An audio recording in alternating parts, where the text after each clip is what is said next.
Hello friends, welcome back to my YouTube channel Himachal GK from Pong wetland. दोस्तों, इस video में हम इंडिया जीके के प्रश्न डिस्कस करेंगे। बट वीडियो शुरू करने से पहले चैनल को सब्सक्राइब और बेल आइकन का बटन है उसे प्रेस करना ना भूलें। तो चलिए दोस्तों, वीडियो शुरू करते हैं। पहला प्रश्न है हमारे पास 121। विच of the weapons were not found among the artefacts. कौन से हथियार आर्टिफैक्ट शिल्प तथ्य में नहीं पाए गए थे? दोस्तों वो है स्पोर्ट्स, तलवार। तो 121 का डी जो है वो राइट ऑप्शन है। 122 है the capital of Assaka was. Assaka की राजधानी थी तो दोस्तों वो ही पतलिया। तो 122 का बी जो है वो राइट ऑप्शन है। दोस्तों असक या अशमक महाजनपद गोदावरी नदी और नर्मदा के बीच स्थित था। इसकी राजधानी पोतली या पतालिया थी। वर्तमान में ये आधुनिक महाराष्ट्र में थी। ये दक्षिण भारत का एकमात्र महाजनपद था। नेक्स्ट क्वेश्चन है 123 all inscriptions of the Satavahanas were composed in. Satavahana के सभी अभिलेख लिखे गए थे दोस्तों, ये लिखे गए थे प्राकृतिक में। तो 123 का डी जो है वो राइट ऑप्शन है। दोस्तों सातवाहन वंश की भाषा जो थी वो प्राकृतिक थी एवं लिपि जो थी वो ब्राह्मी थी। ठीक है दोस्तों, सातवाहन वंश की स्थापना जो है वो 60 ईसा पूर्व में शिवमुख ने की थी। ठीक है, सातवाहन वंश जो था वो आंध्र प्रदेश में था। इसे आंध्र वंश के नाम से भी जाना जाता है। इनकी राजधानी थी प्रतिष्ठान जो कि गोदावरी नदी के किनारे स्थित थी। ठीक है दोस्तों, सातवाहन वंश के प्रमुख शासकों में सिमुक, शातकर्णी, गौतमीपुत्र शातकर्णी, वशिष्ठिपुत्र पुल्लुमाबी तथा यज्ञश्री शातकर्णी थे। दोस्तों शातकर्णी ने 2 अश्वमेध यज्ञ तथा एक राजसूय यज्ञ भी किया था। दोस्तों इसके अलावा सातवाहनों ने चांदी, तांबे, सीसा, प्रोटीन और कांसे की मुद्राओं का प्रचलन किया था। सातवाहन अपना सिक्का ढालने में जिस शीशे का इस्तेमाल करते थे उसे रोम से मंगवाया जाता था। दोस्तों ब्राह्मणों को भूमि अनुदान देने की प्रथा का जो आरंभ है वो सातवाहन शासकों ने ही सर्वप्रथम शुरू करवाया था। ठीक है दोस्तों, सातवाहन की जो महत्वपूर्ण कृतियाँ आती हैं उनमें कार्ले का चैत्य, अजंता एवं अलोरा की गुफाओं का निर्माण एवं अमरावती कला का विकास है। शातकर्णी एवं अन्य सभी सातवाहन शासक दक्षिणापथ के स्वामी कहे जाते थे। ठीक है, नेक्स्ट क्वेश्चन है 124 है Shashanka was the greatest king of. Shashank महानतम राजा था तो दोस्तों ये था गौड़ वंश का। तो 124 का सी जो है वो राइट ऑप्शन है। दोस्तों शशांक जो था वो बंगाल का शैव सम्राट था जिसने 7वीं शताब्दी के अंतिम चरण में बंगाल पर शासन किया। वह बंगाल का पहला महान राजा था। उसने गौड़ राज्य की स्थापना की थी। नेक्स्ट क्वेश्चन है 125 who was the first sultan of Delhi to emphasise the divinity of the king. राजा की देवता पर बल देने वाला दिल्ली का पहला सुल्तान कौन था? तो दोस्तों वो था बलबन।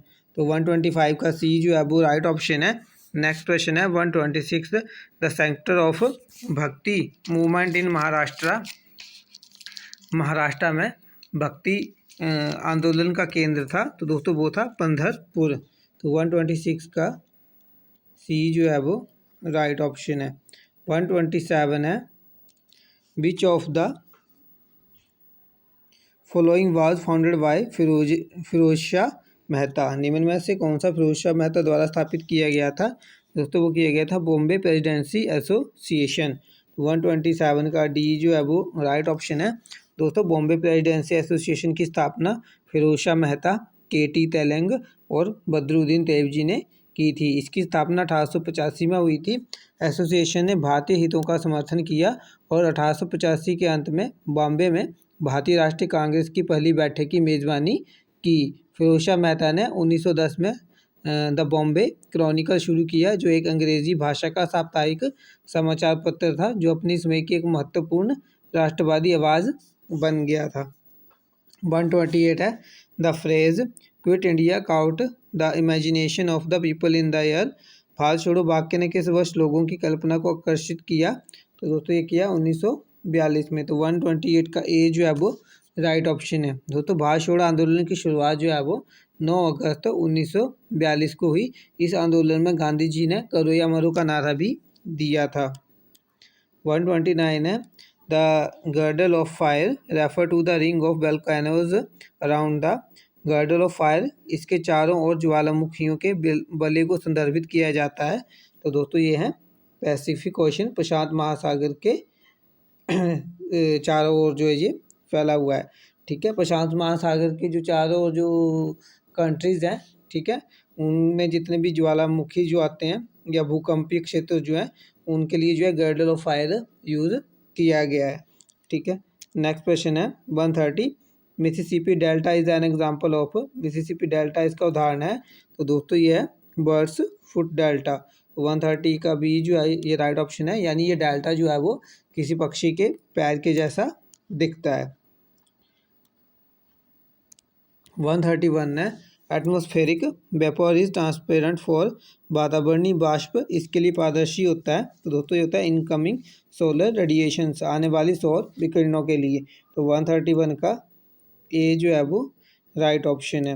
132 है the vertical distance between the rough and rest of A wave is called, किसी तरंग के द्रोणिका और श्रृंग के बीच ऊर्ध्व दूरी कहलाती है। तो दोस्तों वो कहलाती है वेव हाइट, तरंग की ऊंचाई। तो 132 का बी जो है वो राइट ऑप्शन है। 133 है taiga is the geographical belt of coniferous forest found in, taiga dash में पाए जाने वाले शंकुधारी वनों की भूगोलिक पट्टी है। तो दोस्तों ये पाए जाते हैं साउथ ऑफ टुंड्रा, टुंड्रा के दक्षिण में। तो 133 का बी जो है वो राइट ऑप्शन है। 134 है the Nathu La and the Jelep La are located in, Nathu La और जेलेपला अवस्थित हैं। तो दोस्तों ये हैं सिक्किम में।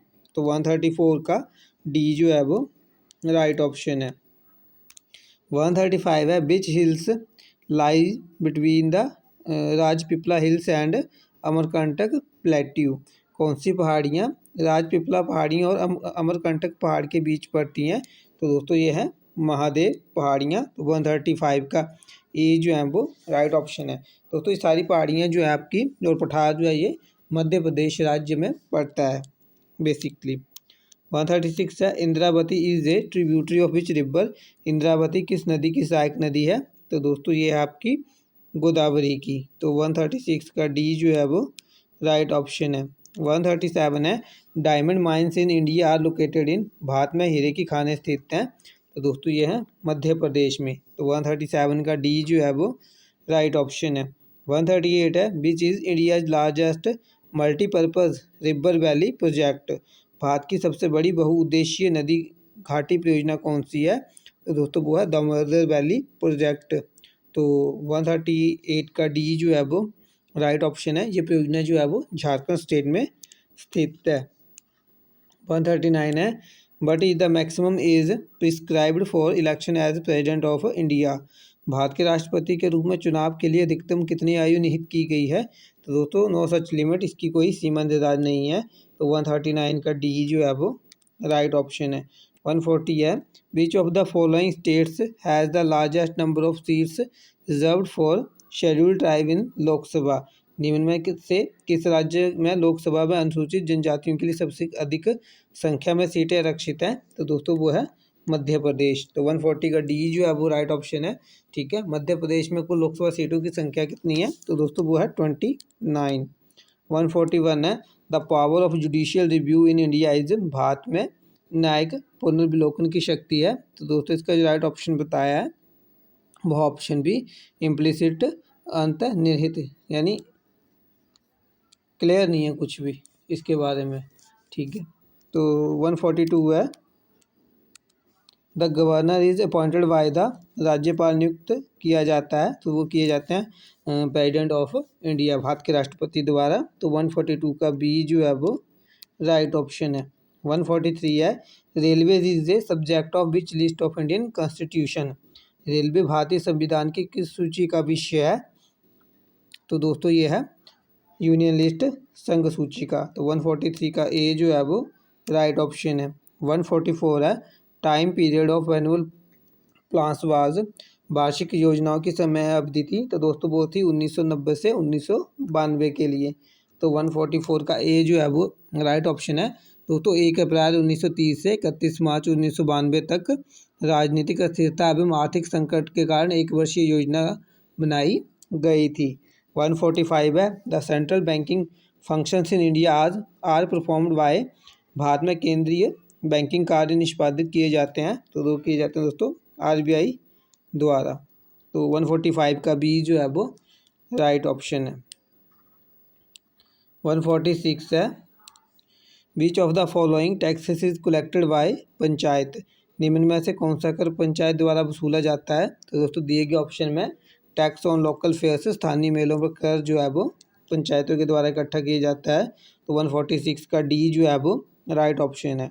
147 है, the ways policy in India is based on, Bharat में वेतन नीति आधारित है, तो दोस्तों ये आधारित है आपकी कॉस्ट ऑफ लिविंग, जीवन लागत पर, तो 147 का सी जो है वो राइट ऑप्शन है। 148 है, which of the following administers the international development association, निम्न में से कौन सा अंतर्राष्ट्रीय विकास संघ को प्रशासित करता है, तो दोस्तों वो है IBRD, international bank for reconstruction and development, तो 148 का डी जो है वो राइट ऑप्शन है। दोस्तों IBRD की स्थापना जो है 1944 में की गई थी, इसके सदस्यों की संख्या 189 है और इसका मुख्यालय जो है वो USA में वाशिंगटन DC में है। ठीक है, नेक्स्ट क्वेश्चन है 149, नायलॉन है एक, तो दोस्तों ये एक पॉलीएमाइड फाइबर है, तो 149 का ए जो है वो राइट ऑप्शन है। 150 है, Marsh gas mainly contains, Marsh gas में मुख्यतः होता है, तो दोस्तों इसमें होती है मीथेन, 150 का ए जो है वो राइट ऑप्शन है।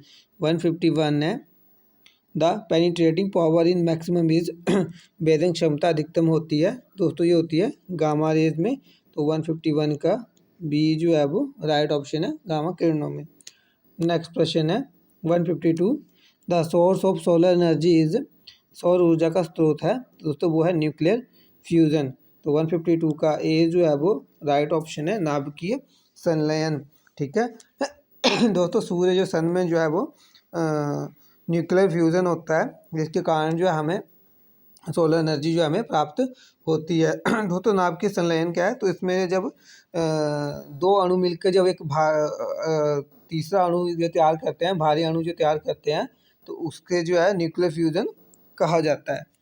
ठीक है, नेक्स्ट क्वेश्चन है 153, एविपोरस स्नेक इज अंडर सर्फ है, तो दोस्तों वो है इंडियन कोबरा, ये अंडे देता है। ठीक है, 153 का ए जो है वो राइट ऑप्शन है। 154 है, place of fertilisation in human beings in is, मानव में निषेचन का स्थान है, तो दोस्तों वो है फैलोपियन ट्यूब, तो 154 का बी जो है वो राइट ऑप्शन है। ठीक है, तो दोस्तों ये लास्ट प्रश्न था इस वीडियो का। आई होप आपको वीडियो अच्छी लगे, अगर आपको वीडियो अच्छी लगती है तो इसे लाइक करें, शेयर करें, मेरे चैनल को सब्सक्राइब कर लें। नेक्स्ट वीडियो में मिलेंगे, तब तक के लिए गुड बाय, जय हिंद, जय भारत, जय हिमाचल।